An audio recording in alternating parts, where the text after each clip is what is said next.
dapat lang yung pagbayaran ni Duterte. Yung mga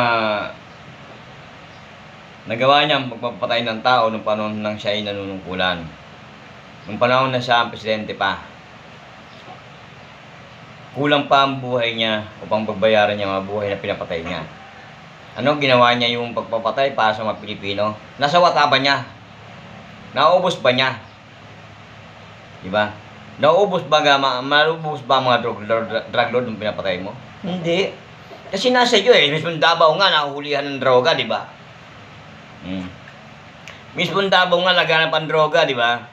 Kaya isang kaipokrituhan yung ginawa ni Duterte. Dapat huwag masyadong magyabang. 6 months susupuin niya ang droga sa Pilipinas, di ba? Natupad ba? Bumaba na nga siya, may droga pa rin, di ba? Kaya dapat pag si Bato de la Rosa, hulihin na yan, ikulong na yan, kalbo na yan. Ikaw ipe, paiyak-iyak ka pa. Akala ko ang tapang mo, paiyak-iyak ka pa. Ngayon, idulong-idulong mo yan. Kumag ka. Hustisya para sa mga taong pinapatay ng panahon ni Duterte. Tama lang yon. Magandang hapon po at maraming salamat.